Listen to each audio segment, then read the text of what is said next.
I didn't start the day with my usual routine of packing up, but with a slow morning walk instead. Ahead lay 70 kilometers of perfect asphalt. Soon the rain started again, but instead of getting soaked and miserable, I retreated into my tent with a book. Henry Thoreau, who voluntarily left to live in the woods, once said, I went to the woods because I wished to live deliberately, to front only the essential facts of life, and see if I could not learn what it had to teach, and not, when I came to die, discover that I had not lived. An empty highway stretched ahead. Today, luck was on my side.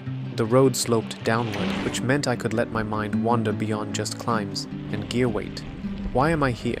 Why do so few people share this passion? How did I even end up at this point in my life? Why have I been living on nuts for a week? As if answering my own questions, I remembered one particular night before my math exam. I couldn't learn anymore.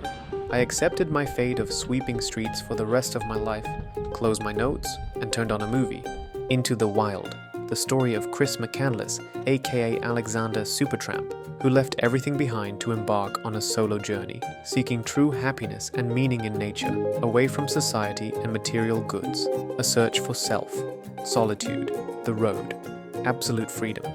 I was 17, and that night became my turning point, a clear divide between before and after. It felt like something that I had long felt but couldn't describe or imagine was revealed to me. At 5 a.m., instead of math cheat sheets, I wrote myself a different list, how to start my own journey. 28 years after Alex Supertramp's journey, on June 18th, the bus in Alaska, where he spent his final days, was removed. The story had reached its conclusion.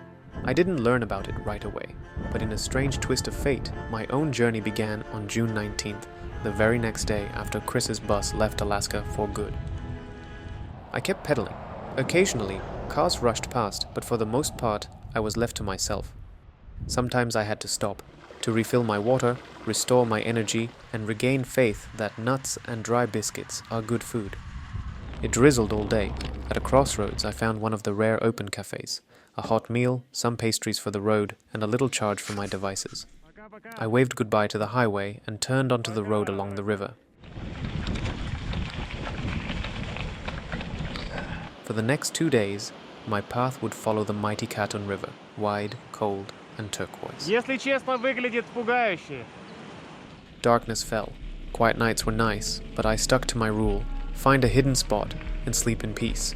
In solo travel, finding a campsite is always a quest. You need a place where you won't be blown away by the wind, flooded by rain, chased off by locals, or visited by nighttime guests you'd rather not meet. Finally, tucked behind some bushes at the foot of a mountain, I crawled into my damp little home. Time to sleep. Tomorrow is a new day, hopefully a drier one,